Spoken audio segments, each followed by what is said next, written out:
जैसा मैंने पहले भी आपको कहा था कि अडानी का महा घोटाला इतना बड़ा घोटाला है कि उस पे कई सीरीज में आपके सामने नेटफ्लिक्स का एपिसोड आएगा। इसके पहले 4 एपिसोड मैं जारी कर चुका हूं, लेकिन आज जो तथ्य आपके सामने रखने जा रहा हूं यह अत्यंत गंभीर है और देश के 28 करोड़ लोगों से जुड़ा हुआ मामला है।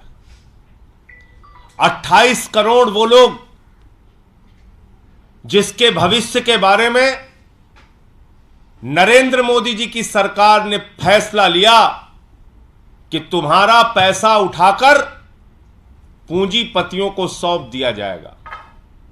और यह फैसला कब लिया जाता है? 2015 में लिया जाता है। क्या लिया जाता है?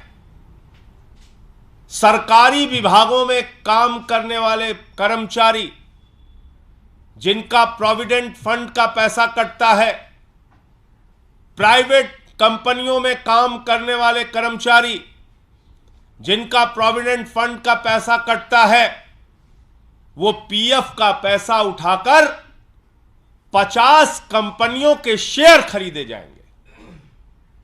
50 कंपनियों के शेयर खरीदे जाएंगे। और आपको जानकर हैरानी होगी कि इसमें 2 कंपनियां, अडानी पोर्ट और अडानी इंटरप्राइजेस, ये 2 कंपनियां अडानी की हैं। और पैसा कितना लगा है आप सुनेंगे तो आपके होश उड़ जाएंगे। 1,57,000 करोड़ रुपए।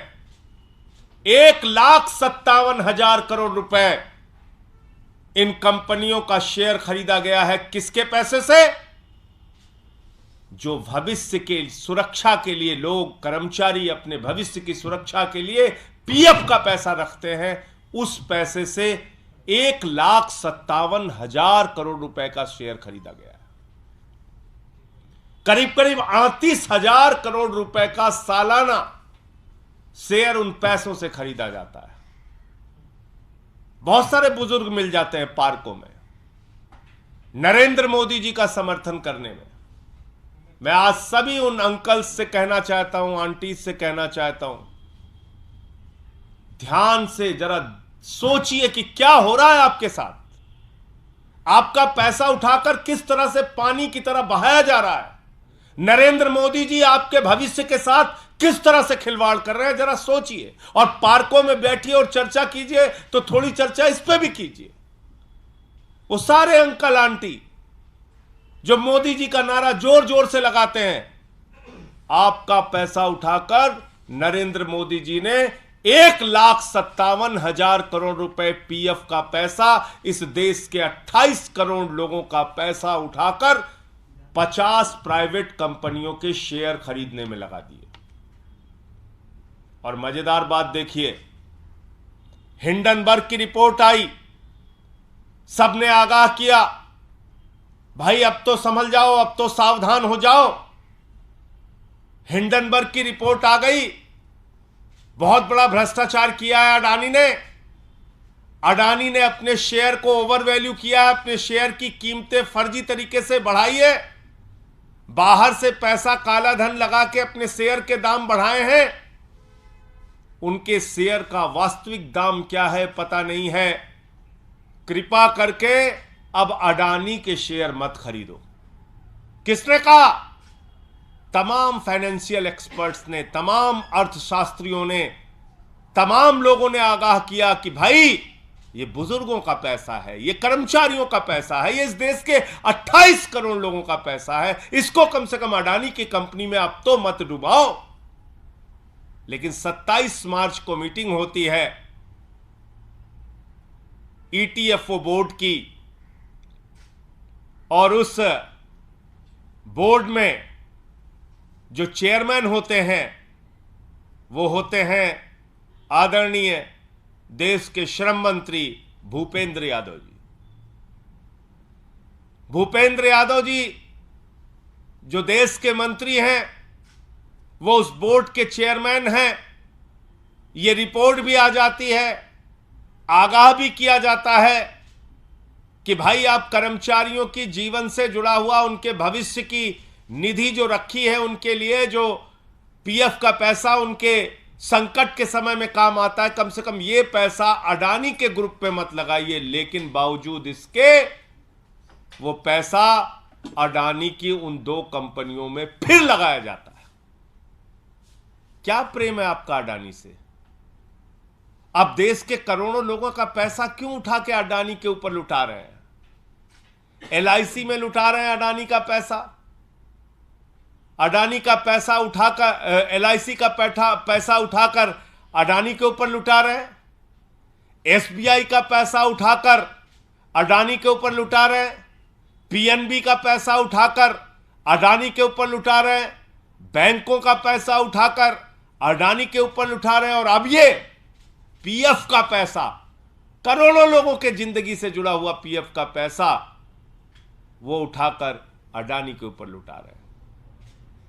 मैं देश के प्रधानमंत्री से पूछना चाहता हूं कि आखिर इस देश के करोड़ों लोगों का पैसा हिंडनबर्ग रिपोर्ट आने के बावजूद, शेयर को ओवर वैल्यू किया गया है, इसके बावजूद शेयर मार्केट में आप क्यों लगा रहे हैं? ये 1,57,000 करोड़ रुपए इस देश के लोगों का पैसा जब डूबेगा तो उसकी जवाबदेही किसकी होगी? ये 1,57,000 करोड़ रुपए लोगों के पीएफ का पैसा जब चंद पूंजीपति लूट कर भाग जाएंगे, उसकी जवाबदेही किसकी होगी? ये जवाब देश के प्रधानमंत्री को, करोड़ों लोगों को देना चाहिए। और ऐसे समय में जब अंतर्राष्ट्रीय संस्थाओं ने अडानी की कंपनी का वेटेज कम किया है,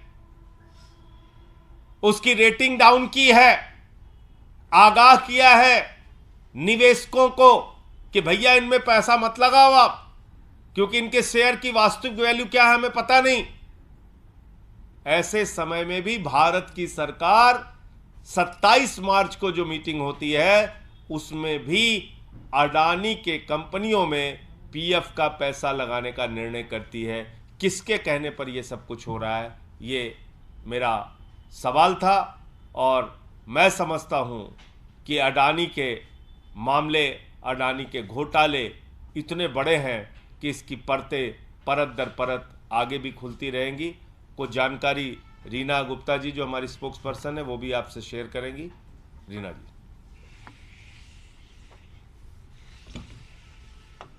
देश के करोड़ों लोग स्टॉक मार्केट में अपना पैसा लगाते हैं। आपने अक्सर सुना होगा कि लोग कहते हैं निफ्टी 50 खरीद लीजिए, हमने निफ्टी खरीदा है।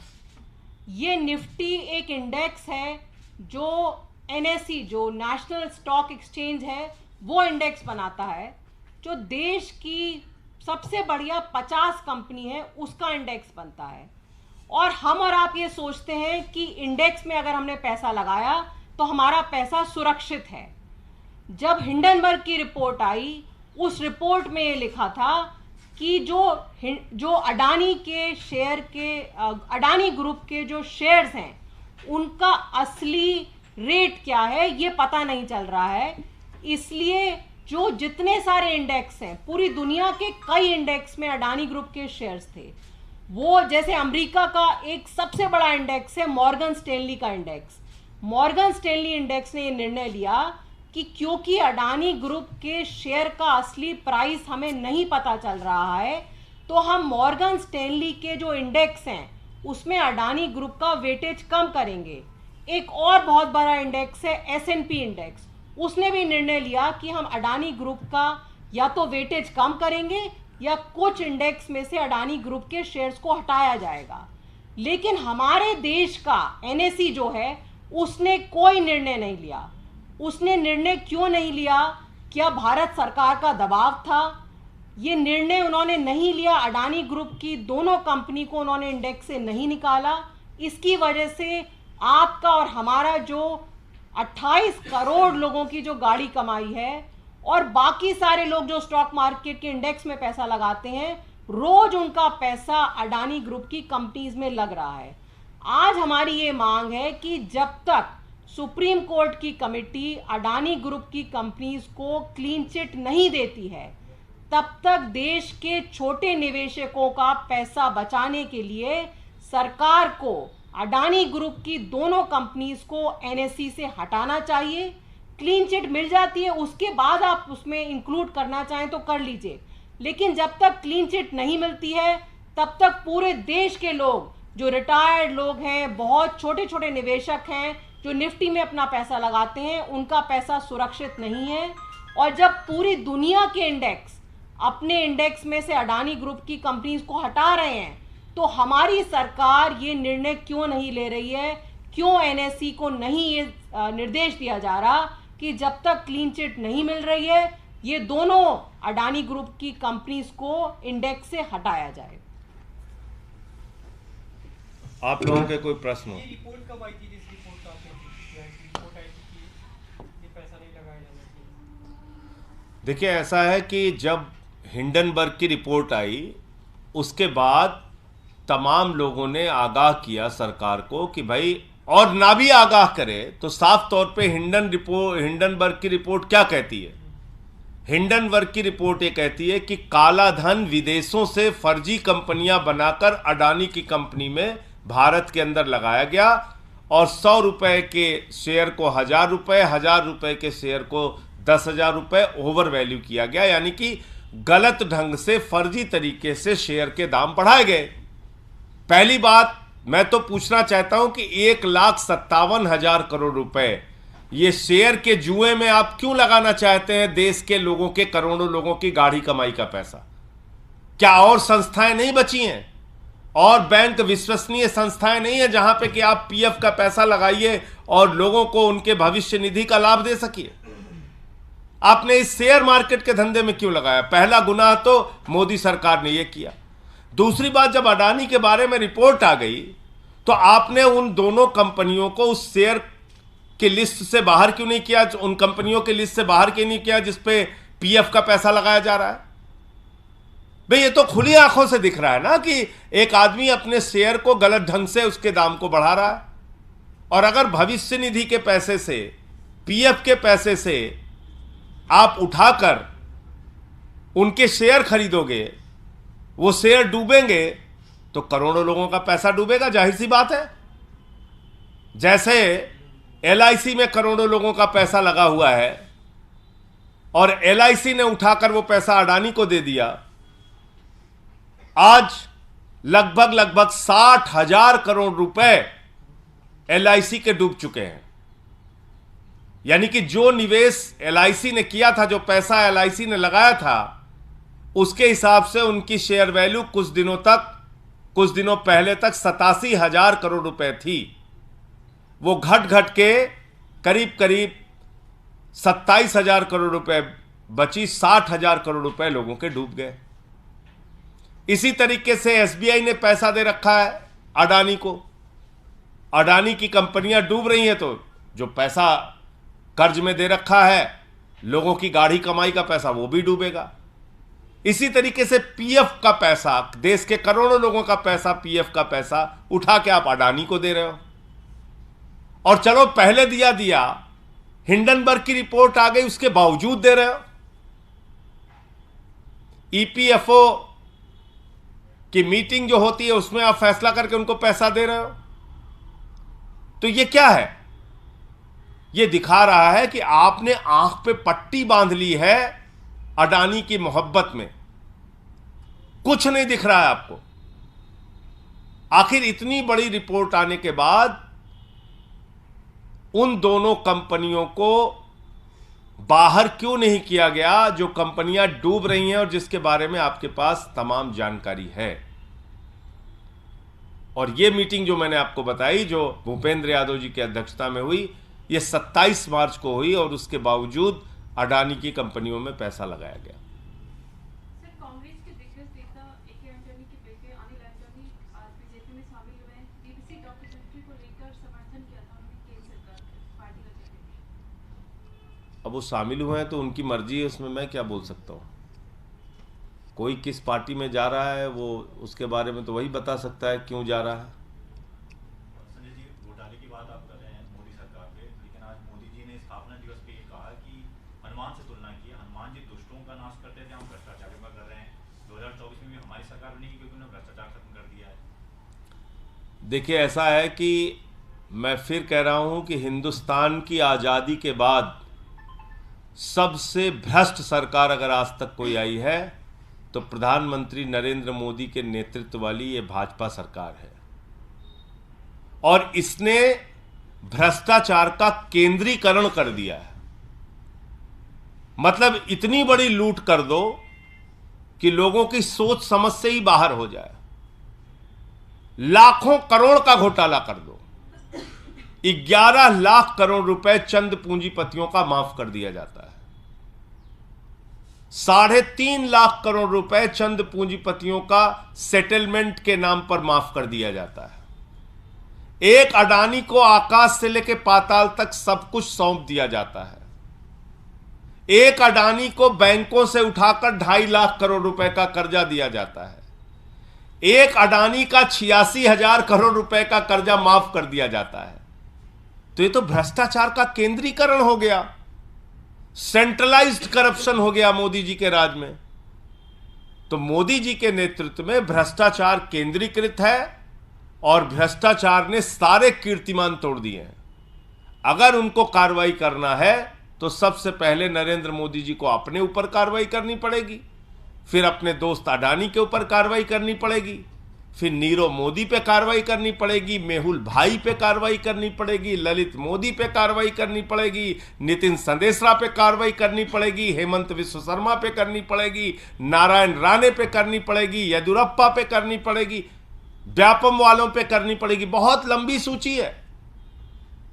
कैसी लड़ाई लड़ रहे हो आप भ्रष्टाचार से? कह रहे हैं हम भ्रष्टाचार से लड़ रहे हैं। मैंने दिखाया तो था, एक जहाज में अडानी के साथ भ्रष्टाचार से लड़ रहे थे, जहाज में घूम रहे हैं दोनों लोग। तो मैंने मोदी जी को समझाया कि मोदी जी, जहाज में झगड़ा नहीं किया जाता है। आप कैसी लड़ाई लड़ रहे हैं? यह देश इस बात को जानना चाहता है। 19 राजनीतिक पार्टियां जेपीसी की मांग कर रही थी, आप जेपीसी बनाने के लिए तैयार नहीं हो। आप कह रहे हो हम भ्रष्टाचार से लड़ रहे हैं। तो भ्रष्टाचारी जितने हैं वो सब नरेंद्र मोदी जी के इर्द गिर्द है। उनको पूरा संरक्षण मोदी जी का प्राप्त है और अपनी राजनीतिक सत्ता को कायम करने के लिए उन्होंने एक भ्रष्ट आर्थिक सत्ता अपनी तैयार की है अडानी के जरिए, और इसमें सारा पैसा देश के प्रधानमंत्री नरेंद्र मोदी का है। एक दूसरा मुद्दा, आप लोग राष्ट्रीय स्तर पे अपनी पहचान की बात करते रहे। कर्नाटक हाईकोर्ट में आम आदमी पार्टी ने अपील की है राष्ट्रीय दर्जे में देरी को लेकर। देखिए, ऐसा है कि इसमें कोई विज्ञान, कोई दिमाग लगाने की जरूरत ही नहीं थी। जब 4 राज्यों में हमको 6% से ज्यादा वोट मिल गया, और सिर्फ 6% का सवाल नहीं है, 2 राज्यों में हमारी सरकार बन गई। गुजरात में हमको 14% वोट और 5 सीट मिल गई। गोवा में हमको 6.5% और 2 सीट मिल गई। तो तीसरे दिन ही चुनाव आयोग का पत्र हमारे पास आ जाना चाहिए था कि आम आदमी पार्टी राष्ट्रीय पार्टी बन गई। इसमें तो कहीं कुछ और दिमाग लगाने की जरूरत ही नहीं थी। लेकिन क्या है कि चुनाव आयोग काम कर रहा है मोदी जी के इशारे पर। चुनाव आयोग चल रहा है भारतीय जनता पार्टी के हिसाब से। तो वहां से पूछते हैं कि भैया बताइए हमें आगे क्या करना है, तो कहते नहीं नहीं रुके रहो रुके रहो। मैंने खुद आल पार्टी मीटिंग में सवाल उठाया था, चुनाव आयोग के सामने सवाल उठाया था कि भाई जब हम राष्ट्रीय पार्टी का दर्जा पाने के लिए सारे मानकों को पूरा करते हैं तो अब किस आधार पे हमारे राष्ट्रीय पार्टी के दर्जे को रोके हुए हैं? तो उस पर जवाब देने के लिए तैयार नहीं हुए। कह लगे हाँ हाँ बहुत जल्दी करेंगे जल्दी करेंगे। ये बोला था मुख्य चुनाव आयुक्त महोदय ने कि जल्दी करेंगे।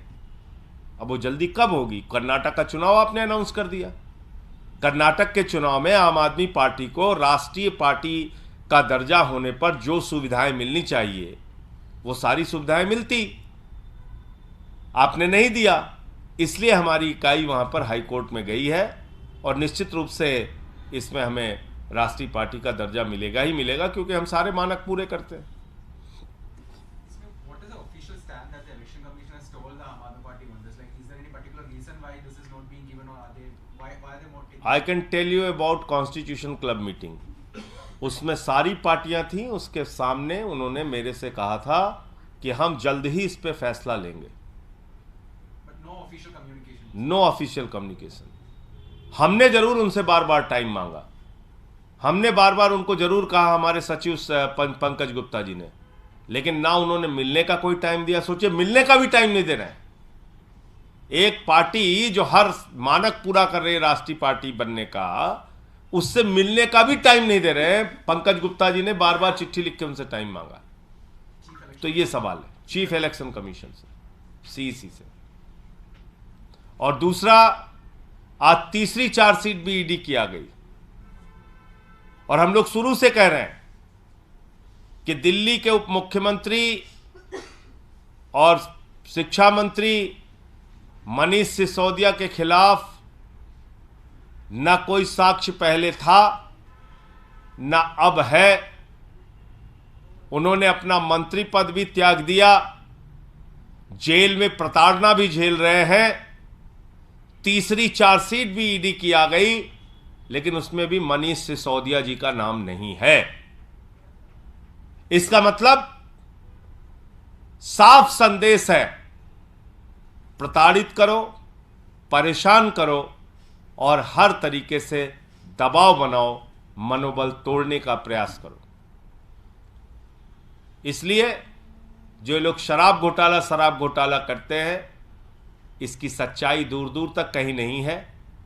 और इसीलिए तीसरी चार्जशीट में भी ईडी मनीष सिसोदिया के खिलाफ कोई साक्ष्य नहीं लेकर आ पाई. धन्यवाद.